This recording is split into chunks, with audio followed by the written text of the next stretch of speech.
welcome back. If you're watching this video, I already know something about you. You understand English. You can read it.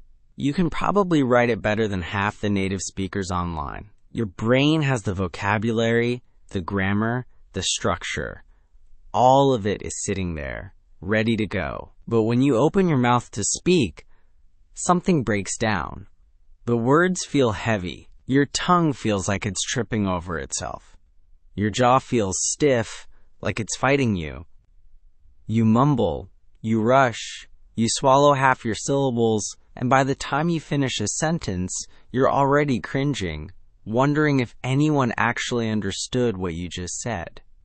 Here's the truth nobody tells you. Speaking clearly is not a knowledge problem. It is a physical problem. It is a muscle problem. Think about it this way. If you wanted to run a marathon, would reading books about running help your legs? Would watching marathon videos make your lungs stronger? No. You'd have to actually train your legs, your lungs, your stamina physically, day after day, rep after representative. Speaking English clearly works exactly the same way. Your mouth, your lips, your tongue, your jaw, your soft palate, your vocal cords. These are muscles. And just like any other muscle in your body, they can be weak, untrained, and unfamiliar with certain movements. English uses sounds that many other languages simply don't use. If your mouth has never been trained to make those specific shapes and movements, of course the words come out wrong. Of course they feel awkward. That's not a failure of intelligence. That is a completely normal, completely fixable physical limitation. And that is exactly what this video is going to do. We are going to train your mouth, step by step, exercise by exercise, until speaking English clearly becomes automatic. Not something you think about, something your body just does. By the end of this video, you will have a complete warm-up routine to activate your speech muscles before you talk. A set of powerful exercises for your jaw, lips, tongue, and breath control. A deep breakdown of the specific sounds that trip up most English learners, and exactly how to fix each one. A tongue twister training system that builds real muscle memory. A daily practice plan you can follow starting today. And the mindset shift that will make all of this actually stick. I need you to promise me one thing before we start. Don't just watch this video. Do not just sit there and nod along. Every single exercise I show you, I want you to physically do it. Right now, with me, out loud. Because watching someone else train their mouth does absolutely nothing for your mouth. This is a workout. Get ready to move your face. Before we jump into exercises, I want you to understand exactly what's happening inside your mouth when you speak. Because once you understand the mechanics, the exercises will make 10 times more sense. Every sound you produce in English is created by a specific combination of 5 things. Number 1, your lips. They can be rounded, spread, pressed together, or relaxed. Number 2, your tongue. This is the most important muscle in speech. The tip, the blade, the front, the back, each part moves independently to touch different areas of your mouth. Number 3, your jaw. How wide it opens changes the entire shape of a sound. Number 4, your soft palate. This little flap at the back of your mouth controls whether air goes through your mouth or your nose. Number 5, your breath and vocal cords. This is what gives a sound its voice, whether it's voiced, like the Z in zoo, or voiceless, like the S in sun. Now here's the key insight. Every language on Earth uses a different combination of these 5 tools. Spanish speakers, for example, rarely need to put their tongue between their teeth.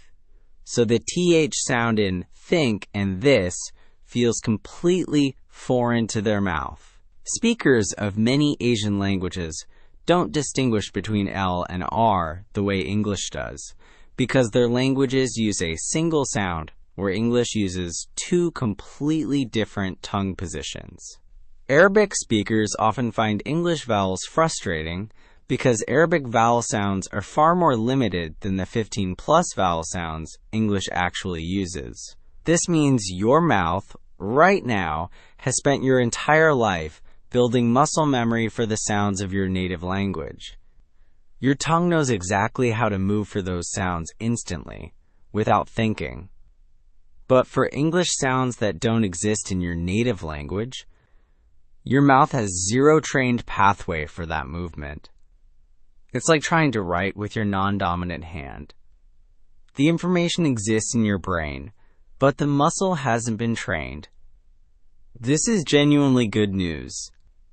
It means the problem isn't your intelligence, your effort, or your talent for languages. It means the problem is purely mechanical. And mechanical problems have mechanical solutions. You train the muscle. The muscle learns. The sound becomes automatic. Let's start training. Before an athlete competes, they warm up. Before a singer performs, they warm up their voice. But almost no English learner warms up their mouth before speaking. And then they wonder why the first few sentences of any conversation feel clumsy and stiff. I want this warm-up to become a ritual. Before an important call, a meeting, an interview, or even just this practice session, do this. It takes 5 minutes and it will transform how loose, flexible, and ready your mouth feels. Let's go through it together. Do every single one of these with me, out loud, right now. Exercise 1. The jaw release. Open your mouth as wide as you comfortably can, like you're about to yawn. Hold it for 3 seconds. Now close it slowly. Do this 5 times. Feel that stretch along your jaw? That tightness you're feeling right now is exactly what's restricting your mouth movement when you speak. A tight jaw creates mumbled, closed-off speech. A loose jaw creates open, clear, confident speech. 5 more reps. Wide open and release. Wide open and release. Exercise 2. The jaw massage. Using your fingertips, gently massage the area just in front of your ears where your jaw hinges. Small circles. 10 seconds on each side. This is the joint that controls your entire mouth opening. And for most people, it's carrying tension they don't even realize. Exercise 3. Lip trills. This one feels silly. Do it anyway. Relax your lips completely and blow air through them so they vibrate, like a horse or like a motorboat sound. Brr. Try to sustain it for 5 full seconds. Do it 3 times. This exercise does something powerful. It forces your lips to relax completely, and it connects your breath to your mouth movement, which is exactly what fluent speech requires. If you can't get the trill to work at first, that's completely normal. It means your lips are holding tension. Keep trying. It will loosen up within a few sessions. Exercise 4. The tongue stretch. Stick your tongue out as far as you can, straight ahead. Hold for 3 seconds. Now move it to touch your nose. Hold. Now move it to touch your chin. Hold. Now move it side to side, touching each corner of your mouth. This wakes up every part of your tongue. The tip, the blade, the sides, all the parts you're about to need. Exercise 5. The tongue circle. Close your mouth. Using your tongue, trace a full circle around your gums. Outside your teeth, inside your lips. 5 circles clockwise, 5 circles counterclockwise. If your jaw is tired and your tongue feels like it just did actual exercise, good. That's exactly the point. You have just activated muscles that have probably never been deliberately trained in your entire life. This is your new pre-speaking ritual. 5 minutes every single day, ideally right before you practice speaking or right before any important English conversation. Now that your mouth is warmed up and loose, let's talk about the specific sounds that cause the most trouble and how to fix each one with surgical precision. I've studied thousands of hours of English learners speaking, and I can tell you with total confidence, there are 5 sound categories that, once mastered, completely transform how clear your English sounds. Not because they're used most often, but because they are the sounds that most often get replaced with substitutes from your native language, and that substitution is what makes speech sound unclear, even when every word is technically correct. Let's break down each one. English has 2 TH sounds. The voiceless one, like in think, 3, and bath. And the voiced one, like in this, that, and mother. Here is the single biggest mistake. Most learners replace TH with D, Z, T, or S. So this becomes dis or z's, and think becomes tink or sink. This substitution is one of the fastest ways to sound unclear, because English listeners rely heavily on this sound to distinguish words. Here's exactly how to physically produce it. Place the tip of your tongue lightly between your upper and lower front teeth, not deep in your mouth, right at the very tip. Let a small amount of air flow around your tongue while it's in that position. For the voiceless version, no vocal cord vibration, just air, like think. For the voiced version, add your voice, this. You should feel a slight buzz. Let's practice together. Say these with me. Tongue between your teeth every time. Think. 3. Thumb, bath, mouth, truth. Now the voiced version. This, that, mother, father, weather, brother. Do not rush this. Say each word slowly. Feel your tongue touch between your teeth every single time. This is a brand new movement for your tongue if your native language doesn't use it, and new movements need repetition to become automatic. Sound family 2, the R and L distinction. This is the sound pair that causes more confusion in English than almost any other, especially for speakers whose native language treats these as a single sound. Here's the critical physical difference. For L, your tongue tip touches directly behind your top front teeth, right on the ridge there. The sides of your tongue stay down, letting air flow around both sides. Say love, light, yellow, feel that tongue tip touching. For R, your tongue does not touch anywhere in your mouth. This is the part almost everyone gets wrong. Your tongue pulls back and curls slightly, floating in the middle of your mouth without touching your teeth, your gums, or the roof of your mouth at all. Say red, right, car. No contact anywhere. Let's do a direct comparison drill. I'll say a pair of words, an L word and an R word, and I want you to say them right after me, paying close attention to whether your tongue touches or floats. Light, right. Load, road. Long, wrong. Collect, correct. Glass, grass. Feel the difference? Touch for L. Float for R. This single distinction, once trained, will dramatically increase how clearly native speakers understand you. Sound family 3, the V and W distinction. Another pair that gets frequently merged, especially by speakers of German, Slavic languages, and several South Asian languages. For V, your top teeth gently touch your bottom lip, and you push air and voice through that light contact. You should feel a slight buzzing vibration on your lip. Say van, very, 7. For W, your lips round forward into a tight circle, like you're about to whistle, and there's no teeth-to-lip contact at all. Say wet, want, away. Comparison drill. Repeat after me. Vine, wine. Vest, west. Vet, wet. Verse, worse. The teeth-on-lip contact for V and the round, closed lips for W.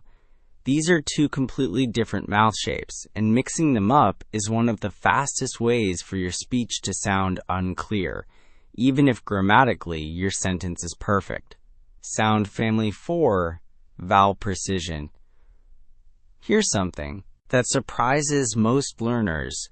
Vowels cause far more clarity problems in English than consonants do, because English has an unusually large number of vowel sounds, and many languages simply don't distinguish between them. Let's take one of the most common confusions, the short I in ship versus the long EE in sheep. These are two completely different sounds, and mixing them up can literally change the meaning of your sentence. For the short I in ship, your mouth is relatively relaxed, tongue slightly lower and more central. For the long EE in sheep, your lips spread wider and your tongue rises higher and more forward, and you hold the sound noticeably longer. Let's drill this pair. Ship, sheep. Bid, beat, fill, feel. Sit, seat. Live, leave. Say each pair slowly, exaggerating the difference in mouth position. Feel your lips spread wider and your tongue lift for the second word in each pair. Another critical vowel pair, the short A in cat versus the E in bed. Many learners flatten both to the same sound. For cat, your jaw drops lower and your mouth opens wider than you might expect. This vowel requires real jaw movement. For bed, your mouth opens much less, and the sound is shorter and more central. Drill, cat, bed, bad, bed, sat, set, man, men. Sound family 5, consonant clusters and word endings. Here's a pattern I see constantly. Learners can pronounce individual English sounds perfectly fine, but the moment those sounds cluster together or land at the end of a word, everything collapses. Consider a word like months. That's actually 4 consonant sounds stacked together at the end. NTHS, or asked. 3 consonants in a row. SKT. Most native English speakers don't even fully release every single one of these sounds with a full burst of air, but they do maintain the mouth positions and the timing.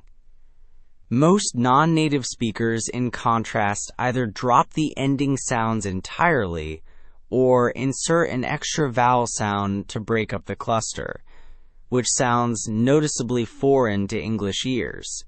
The fix is deliberate, slow practice, moving through each mouth position without adding extra sounds between them. Let's try months. Say it slowly.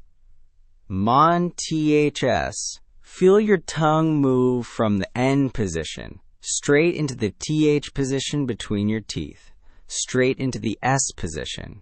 No vowel sound sneaking in between. Asked. Ask. Your tongue moves from the K position at the back of your mouth straight to the T position at the front.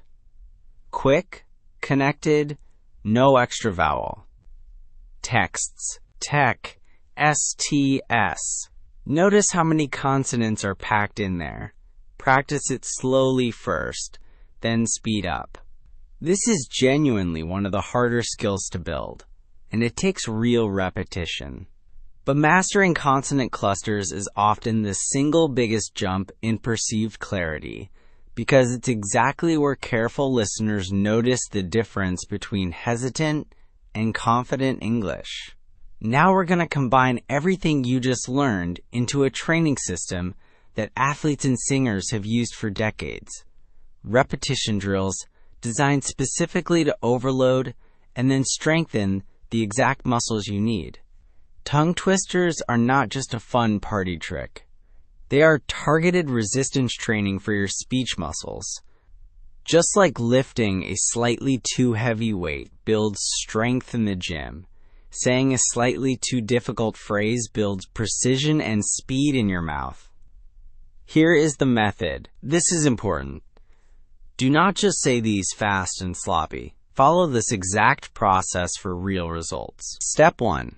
Say the phrase extremely slowly, focusing on perfect mouth position for every single sound. Speed doesn't matter here. Precision does. Step 2. Say it again, slightly faster, but only as fast as you can while keeping every sound clear. Step 3.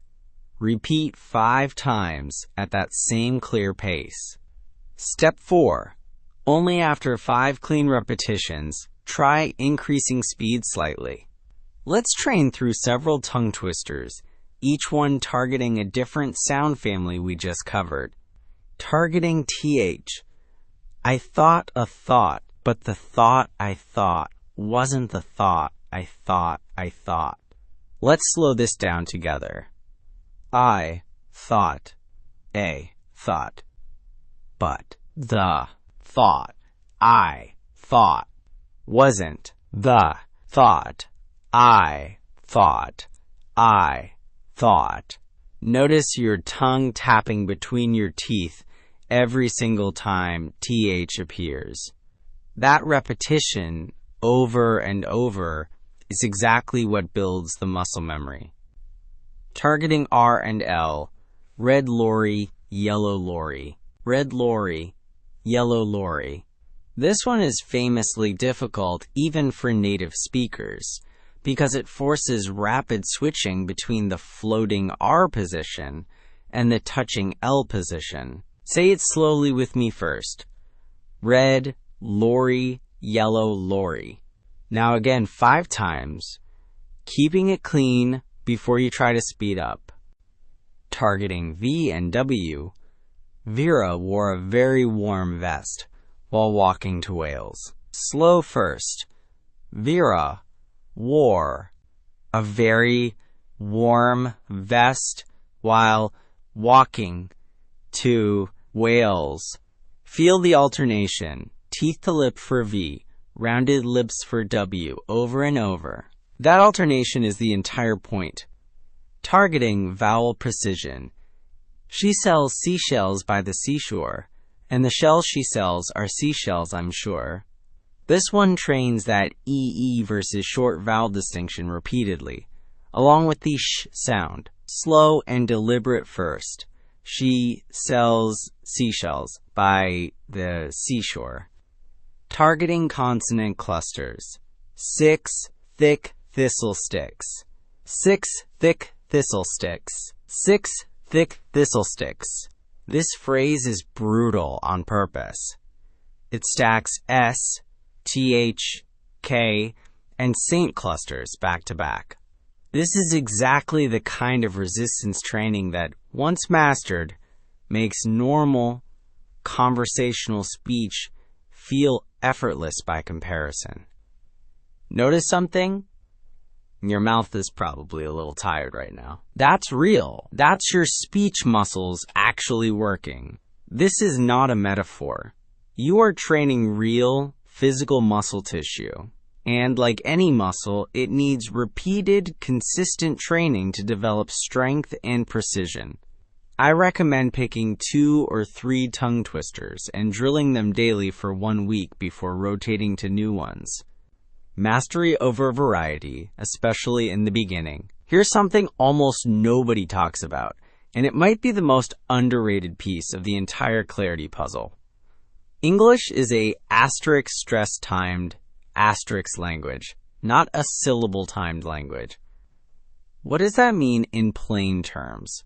In many languages, every syllable gets roughly equal time and equal emphasis. But in English, stressed syllables get emphasized longer, louder, higher pitch, while unstressed syllables get compressed, shortened, and often reduced to a quick, weak sound like This is why native English speakers don't say, "I am going to go to the store," with each word given equal weight. They say something closer to, "I'm gonna go ta the store," where gonna and ta become quick, unstressed blurs, while go and store get the real emphasis. If you speak English by giving every single syllable equal, careful weight, which feels natural if your native language works that way, your speech will sound unnaturally slow, robotic, and effortful, even if every single sound is pronounced correctly. This is a massive underappreciated factor in how clear and natural your English sounds to a native listener. Let's practice this. Take this sentence. I want to go to the beach. Robotic equal stress version. Do not speak like this. I want to go to the beach. Every word hit with the same weight. This sounds stiff and unnatural. Natural, stress-timed version. This is our goal. I want to go to the beach. Notice how want to compresses into a quick wanna to the, shrinks into a fast ta the, and the real emphasis lands on go and beach. Here's a simple rule to internalize. Content words, nouns, main verbs, adjectives, adverbs. The words that actually carry meaning get stressed. Function words, articles, prepositions, auxiliary verbs, pronouns, get compressed and spoken quickly and quietly. Let's drill a few more sentences together, exaggerating this rhythm. She's going to the store to buy some milk. Notice she's to the and to buy some all get compressed and quick, while going store and milk get real weight. What do you want for dinner? What do you gets compressed into a fast little run of sound, almost like what a ya, while want and dinner carry the emphasis. Practicing this rhythm, stressing content words, compressing function words, is genuinely one of the fastest ways to sound dramatically more natural and clear, almost overnight. It signals to a native listener's brain, instantly and subconsciously, this person speaks fluent English, even before they consciously register a single individual sound. Now let's talk about the single most powerful practice technique for training your mouth in a real, natural context. Nofchi shadowing. Shadowing means listening to a native speaker and repeating what they say almost simultaneously, matching their pace, their rhythm, their stress, their intonation, as closely as you possibly can, like a shadow following a body. Here's exactly how to do it step by step. Step 1. Choose a short audio or video clip of natural spoken English, a podcast segment, a movie scene, a news clip, anything with clear audio, ideally 15 to 30 seconds long. Step 2. Listen to it once, all the way through, just to understand the content. Don't try to repeat yet. Step 3. Play it again, and this time speak along with it in real time, trying to match the speaker's exact rhythm, stress, and pace, even if you don't get every word perfect. Step 4. Play it a third time, but pause after each sentence and repeat what you just heard, focusing specifically on mouth movements and matching the musicality of the speech. Step 5. Record yourself doing this, and then listen back, comparing your recording to the original. That last step, recording yourself, is absolutely non-negotiable, and I want to be very direct with you about why. Your brain, right now, cannot accurately judge how you sound while you're speaking. There is a well-documented gap between how we perceive our own voice internally and how we actually sound externally. This is exactly why hearing a recording of your own voice for the first time is often such a shocking experience for people. It never sounds like you expect. This means that without recording yourself, you are essentially training blind. You might think you nailed that TH sound, when in reality your tongue never quite made it between your teeth. Recording removes the guesswork completely. It gives you objective, honest feedback. I want you to make this a habit. Record yourself speaking at least a few sentences, at least 3 times a week. Listen back critically. Compare it to native speaker audio. Notice specific differences. Then go back and drill the specific sounds that need more work. This feedback loop, practice, record, compare, adjust, is genuinely how real, lasting improvement happens. Not passive listening. Active, measured, corrected practice. Before we wrap up, I need to warn you about a few mistakes that quietly sabotage progress for even the most motivated learners. Mistake number 1, practicing silently, in your head. Reading English in your mind, or even mouthing words without sound, does almost nothing for your speech muscles. Muscle memory requires actual physical movement and actual sound production. If you're not making noise, your mouth isn't training. Mistake number 2, speaking too fast, too soon. I understand the instinct. You want to sound fluent, and fluent sounds fast. But speed without precision just cements bad habits deeper into your muscle memory. Slow, deliberate, correct repetition, gradually increasing speed over time, always beats rushing from day one. Precision first, speed follows naturally. Mistake number 3, avoiding difficult sounds instead of confronting them. It's tempting to unconsciously substitute an easier sound for a difficult one and just move past it. But every time you do that, you reinforce the incorrect pathway instead of building the correct one.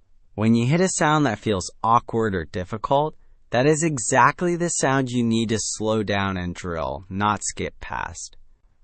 Mistake number 4, inconsistent, sporadic practice. Muscle training, whether it's your biceps or your tongue, responds to consistency far more than intensity.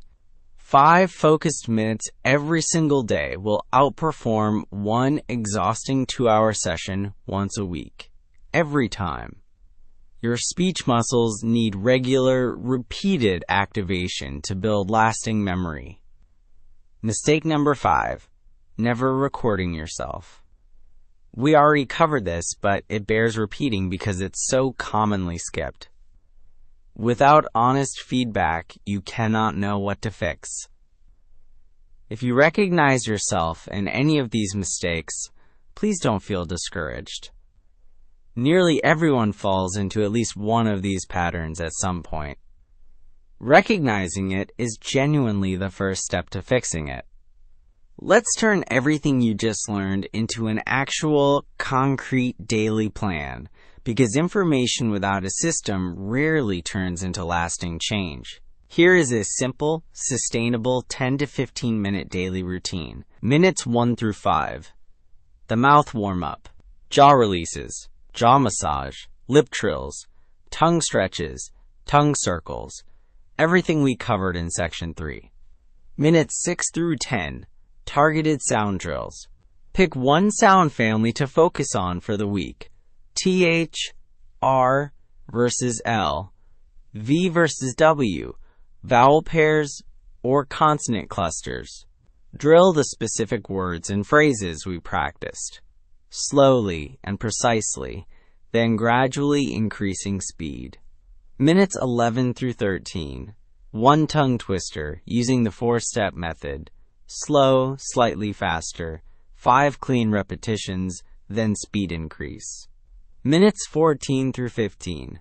A short shadowing exercise using a 15 to 30 second clip of natural English following the 5-step shadowing process. And 3 times per week, record yourself doing part of this practice, then listen back and compare it to a native speaker sample. That's it. 10 to 15 minutes. Every single day. I promise you, if you commit to this consistently, within just a few weeks you will notice a real, tangible difference. Not just in how clearly you speak, but in how confident you feel the moment before you open your mouth. That hesitation, that fear of being misunderstood, starts to dissolve when your mouth genuinely knows what to do. I want to leave you with something important, beyond the exercises and the technique. So many people carry deep shame around their accent, around mispronouncing words, around being asked to repeat themselves. I want to gently but firmly push back on that shame. An accent is not a flaw. It is evidence that you speak more than one language, something the majority of native English speakers in the world cannot say for themselves. Clarity is not about erasing where you come from. It's about making sure your ideas, your intelligence, your personality, and your voice reach the people you're talking to without unnecessary friction getting in the way. Every single exercise in this video exists for one purpose: to remove friction, not to erase who you are, to amplify who you are, so that when you speak, people hear exactly what you meant to say, and nothing gets lost in translation between your brilliant brain and the words that leave your mouth. Your mouth is trainable. It is a muscle, and muscles respond to consistent, deliberate practice. You are not broken. You are not bad at languages. You simply haven't trained yet. So here's my challenge to you. Right now, before you close this video, do the 5-minute warm-up one more time, out loud, with full energy. Then tomorrow, come back and do it again. And the day after that. 15 minutes a day. That's all this takes. If this video genuinely helped you, do 2 things for me. First, save it, because you're going to want to come back to these exercises again and again as you build this habit. Second, tell me in the comments which sound gave you the most trouble. TH, R and L, V and W, vowels, or the consonant clusters, because I read every single comment, and it helps me know exactly what to cover next. Your voice deserves to be heard, exactly as clearly as your ideas deserve to be understood. Train your mouth. Train your confidence. Fade to end screen with subscribe button and suggested. And I will see you in the next video. The end.